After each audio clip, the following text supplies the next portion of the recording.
Operant conditioning.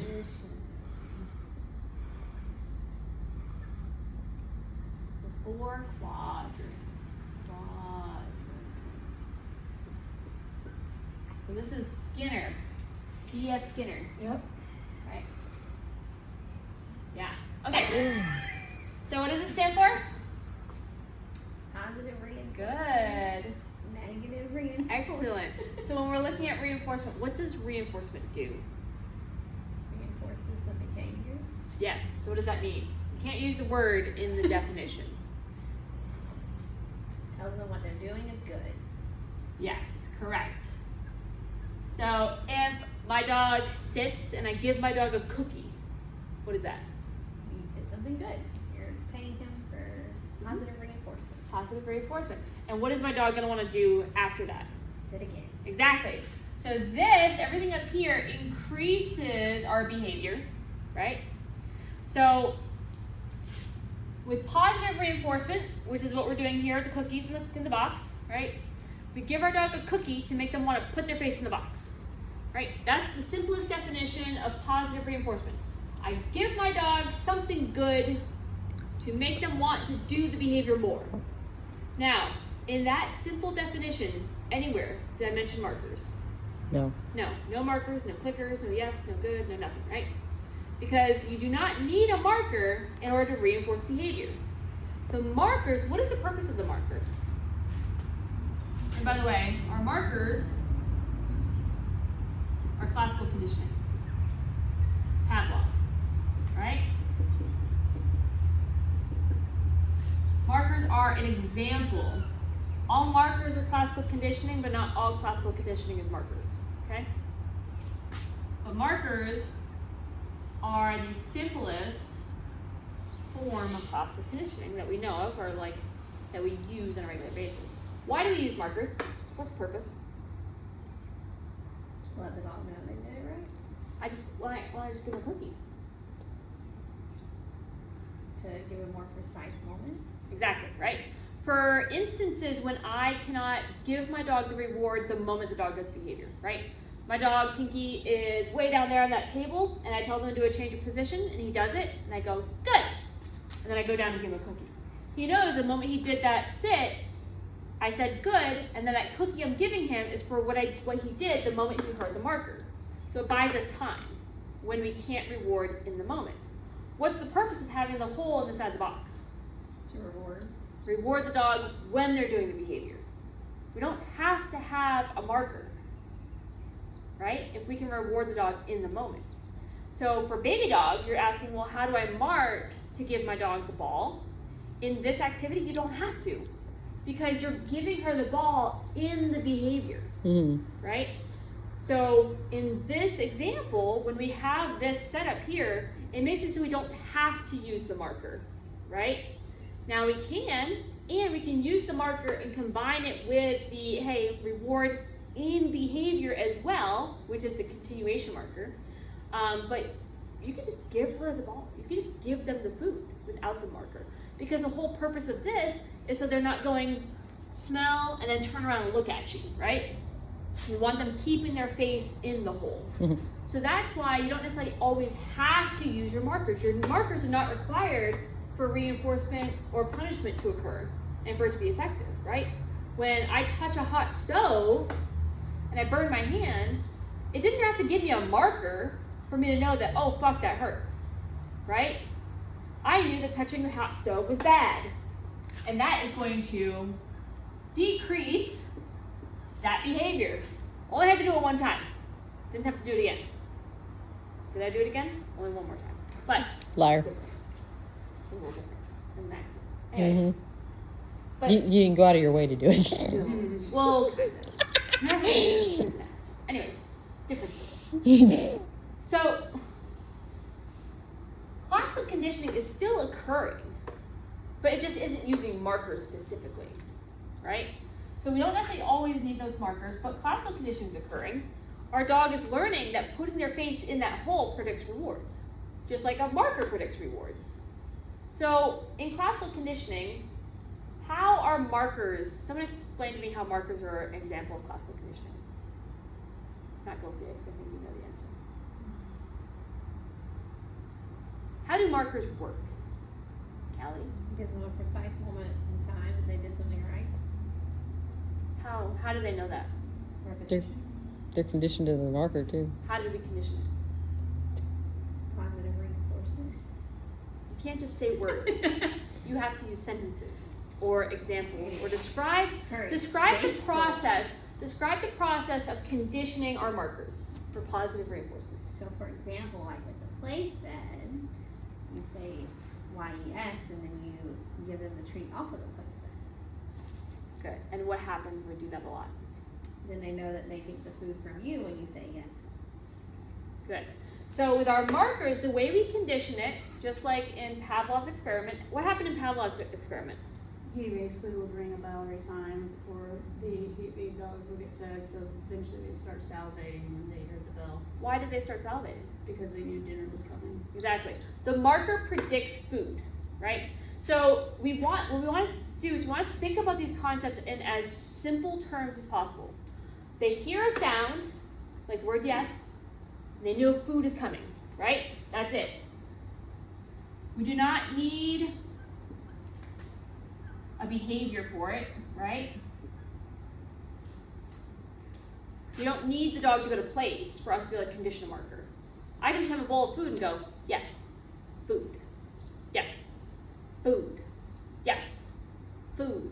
And eventually my dog's gonna hear the word yes and go, Food or reward. right? Start salivating, or their ears are gonna perk up, their pupils are gonna dilate, they're gonna get excited, right? Because now they've been classically conditioned to know that the marker predicts the food.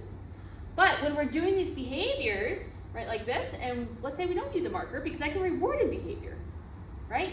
When my dog goes to the bed, I don't have to mark, I can just go over and give them food on the bed. It's still reinforcing the behavior. So what's predicting the food? Behavior. The behavior. The behavior becomes classically conditioned. And classical conditioning is when we condition something neutral, like a marker or a behavior, right? Our dogs, before they started ever training with us, have laid down before. They lay down to go sleep, right? Mm-hmm. They just do it. It's not rewarding. It's not punishment. It's just a behavior. It has no association. But once we start rewarding it with positive reinforcement, all of a sudden that behavior, that neutral, whatever it is, them doing something, hey, I'm gonna go lay on my bed, right? I'm gonna go lay on this thing, whatever, no big deal. All of a sudden we start rewarding that behavior. All of a sudden you walk into a room with the place bed out and your dog's like, let me get to the place bed, right? Because all of a sudden, now that neutral thing, whether it was a sound, a marker, an activity, a behavior, something, all of a sudden has a positive or negative association. So classical conditions occurring all the time while we're using this stuff. It doesn't mean we have to use this. All right? So think about that when you're training, like, hey, is my marker getting in my way? I had a dog in training with me doing downs. Super marker conditioned, super food motivated, right? And we want our dog to go into that down. We mark before we move to bring the food to them. What would happen is we would mark, and it was like dogs very early in the learning stages, and the dog would pop up because he's excited to get the food, right? Well, now I'm learning my marker is causing the dog to fail. But again, if my dog is in that down behavior and I just come down and give him food without marking, I'm still reinforcing that behavior. So if you find that your markers are getting in your way, like if you mark when your dog's face is in the hole and they're popping their face out of the hole, just feed them without marking. But that's why we need that type of box, because with these ones, there's no way to direct reward. The dog has to take their head out unless we're using like a ball launcher, right? But if your dog's just stealing the ball, working well, right? Because we want to build that stability. Yep. She was just. She was just like in, grab, out. Yep. Out of the ball launcher. I'm like, not helpful. Nope. Right? But with these, we can't have that direct reward. Was that helpful? So how do you build in duration then? You just wait. Or like a Yeah, distance of the ball. like You're not jumping on top of the marker. Like right after you mark, instead of just instantly give food, you can slow down a little bit and then reward. So, And that like, builds up the time. The longer they stay in there, the more food they get. But it doesn't mean you have to be like feed. It can be feed.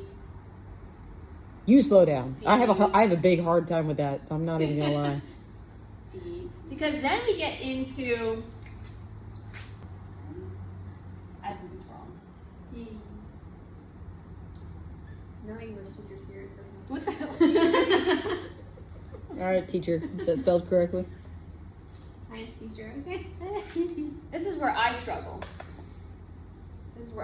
Intermittent. Because every dog starts out on a continuous reward schedule, right? So the continuous US reward schedule is a 1-to-1 ratio, right? My dog does a behavior, my dog gets a cookie. Every single time. Every behavior gets a reward. As soon as they put their face in there, boom, reward, right? Continuous. The entire time the dog's doing the behavior, they're getting rewarded constantly, consistently, continuously, right? But how do we get duration, you just asked? Intermittent reward schedules. It's basically like slowing down. You don't get a reward every second you're in. Now you get a reward every other second. Mm-hmm. Now, there's 2 ways to do your intermittent reward schedules. And you can do it like I just described. So it's like a 1 reward to every 2 seconds, and then a 1 reward to every 3 seconds, or 1 reward to every 4 seconds, right? Or random. Which one do you think works better? Random. Random. Why? It's unpredictable. Uh-huh. How can we relate this to something that humans experience? Routine? No. Gambling addiction. Gambling addiction, right? If I knew playing the slot machine, I'm gonna win every 5th pull, there's no dopamine, right? Gambling addiction, random reward schedule, because if you don't think your dog can count, put 3 treats in your pocket, oh, they can count. Mm-hmm. I guarantee that. But they'll figure out the pattern, right? So you can do this at first to help them be able to predict when the reward is coming, and you still have that anticipation. But once you introduce random, that anticipation grows. So,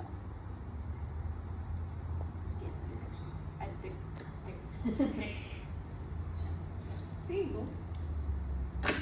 Word of the day: addiction. Yeah, gambling addiction. We create gambling addiction in our dogs.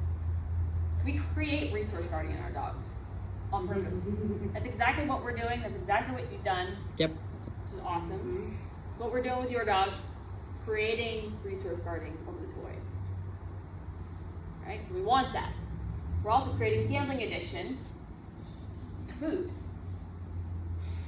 Being addicted to something that's healthy is not bad, right? Being addicted to sports, being addicted to exercise, being addicted to nutritious eating, right? Being addicted to dog training, right? As long as you're not like doing drugs. It is a form of drugs. It is. Exactly. It is. You're absolutely right, because why are drugs so addictive? It increases whether it be dopamine or pleasure. Yeah, pleasure. Dopamine, serotonin. So that's the other one I was looking for. I was like, I was trying to find it. It was right there. Endorphins, oxytocin. All right, somebody's got a spell checker now. All of the feel-good feelings, right? If you think about all this stuff, but the thing is, dog training creates all of these too. Exercise creates all of these. Mm-hmm. Doing fun stuff with people you care about creates oxytocin. Exercising creates endorphins, creates dopamine, creates serotonin. So, but that's why drugs are so addictive. Drugs. Drugs. Right? Yeah, gambling addiction increases these. It's the anticipation, though, that comes with not knowing. That's what causes the dump when you get it. It dumps when you get it, but then you get to start over again. Yep. That's why they just keep going, because they want more. Because Yep. everything, they're like, oh, I felt so good a second ago, and then I won. I want to feel good again. I want to win again. And as they keep going with that random reward schedule, that dopamine starts to increase again. They go, ooh, each time I do this, it feels better. Each time I do this, it feels better. Each time I do this, it feels better. And all of a sudden they get their reward and they go, I don't feel good anymore. But if I do this, it'll feel good. I know that if I do this behavior, it'll feel good. I know if I do this behavior, it'll feel good. And so I keep doing it. We do the same thing with our dogs. And then they run out of money. And they can't do it anymore. And then we run out of money because we're spending all of our money training our dogs. Yes. Great little addicts. We do. We create little psychopaths. Have you seen Tinky with his ball? Gambling addiction. Daria likes to bite people. Addiction. Oh, yeah. Like, she don't care about anything else when it comes to fucking decoys. Mm-hmm. Right No now, hers is all about the ball. Although she would bite somebody. No self-preservation. What questions do you have? Callie? Why? Nay, what should you got? The fuck? Passing the love along, okay? Oh, trust me, I've got it. I need to work on my duration, and I need to stop treating her like a puppy. Stop treating her like a puppy. She is capable of so much more now. I know. It took me a minute to get out of my funk, though, so now I've got to get back on track. You got a good reason. Mm. Good puppy. So in the case of reactivity and her being reactive and wanting to see her environment because she's a dummy, how do I keep her from continuously wanting to pull out and look around without using? I guess it's better not to use a marker because she just keeps pulling out anyways. Yeah. Right. Well, because now we're getting into the realm of competing motivators, right? Like, oh, I should write on the board again.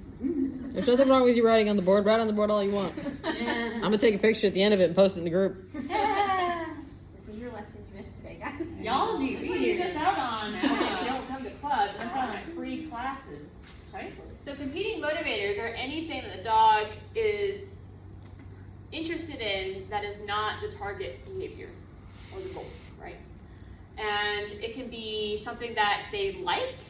So, hey, my dog is struggling to heal because there's cookies on the ground. I want to eat the cookies, right? Or it's something that they're concerned about, right? So competing motivators can both be good or bad.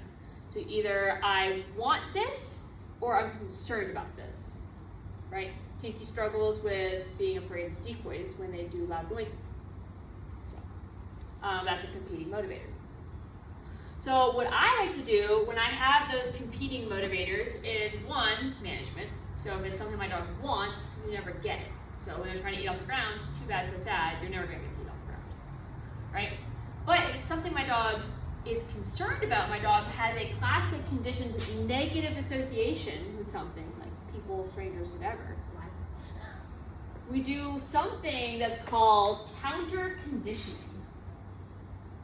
Capitan she wants to love everybody, but she doesn't want them to look at her. No. Does anybody know what counterconditioning is? It falls under classical conditioning.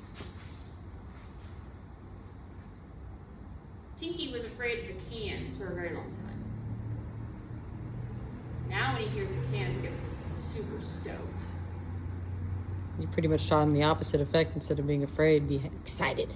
Yep. So we took, so imagine the Pavlov experiment, but instead of a marker predicting something good, the cans predict something good. So the same thing for Skeena.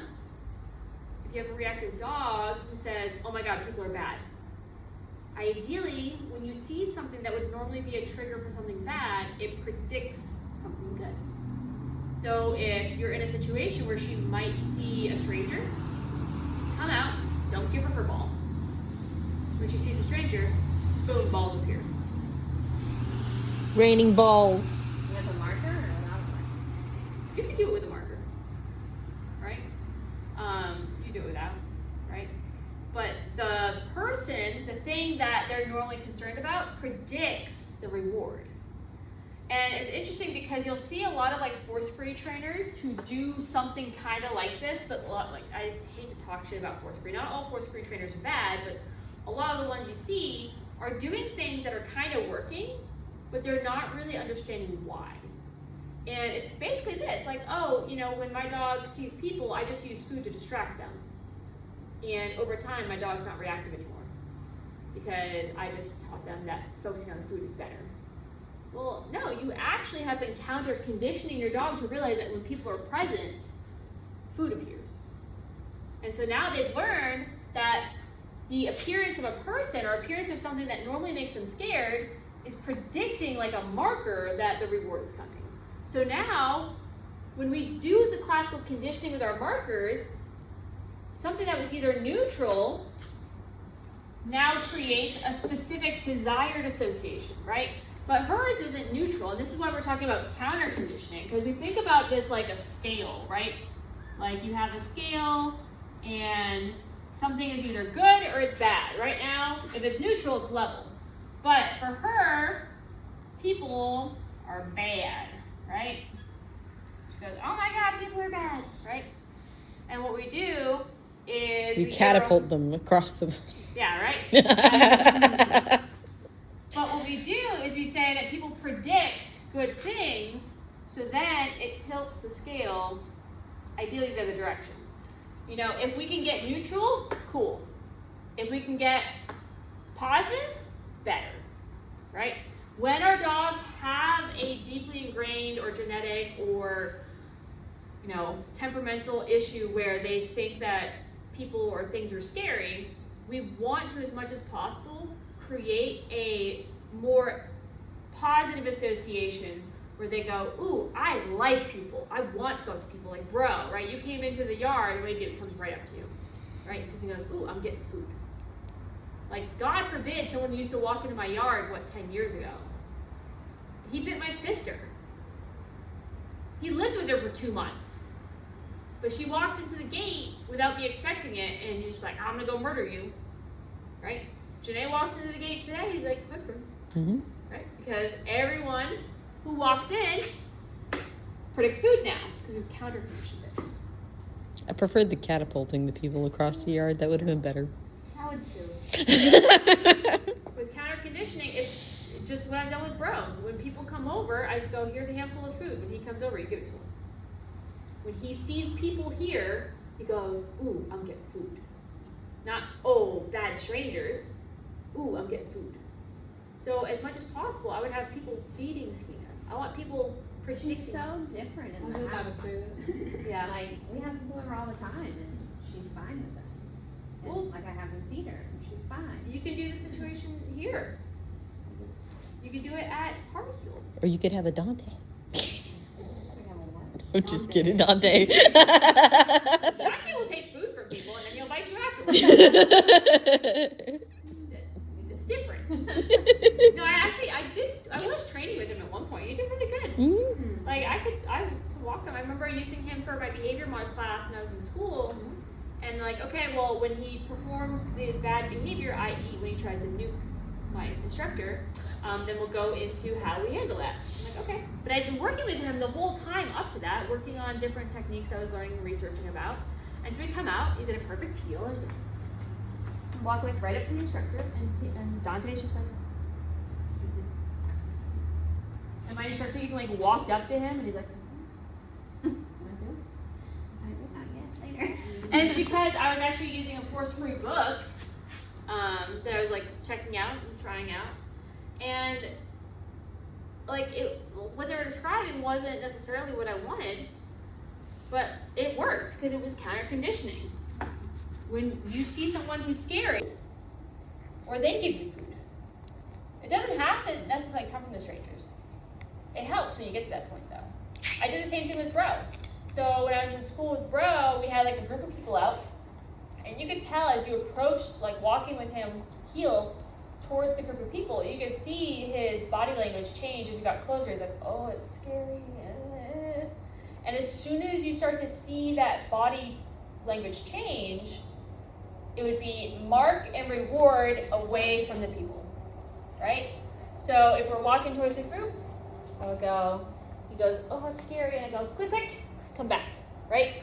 Because if you think about it, when they show you that body language, and people go, well, you're rewarding them looking scared. You're rewarding them being scared.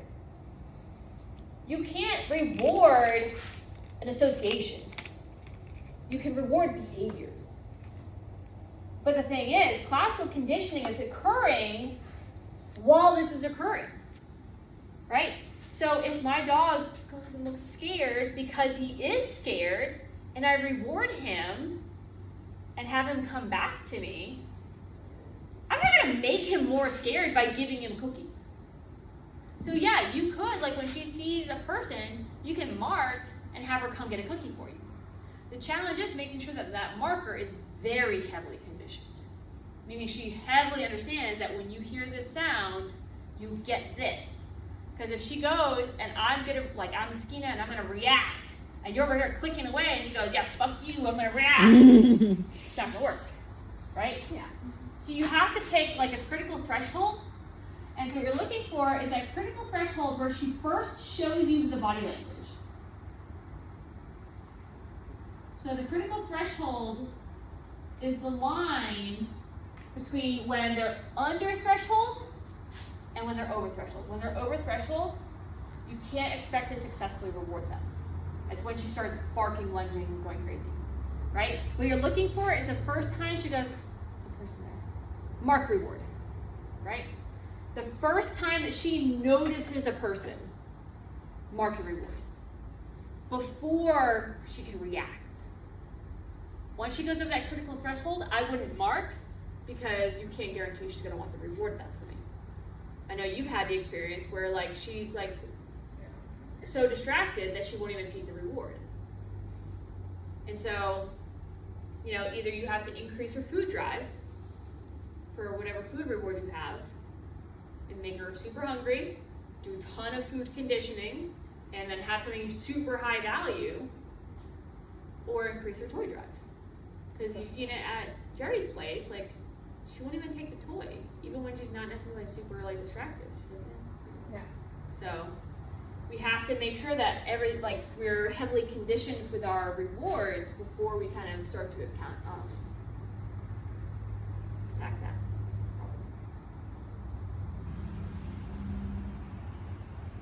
Welcome to my TED Talk. It's a good TED Talk. Did I answer that question for you? Yep.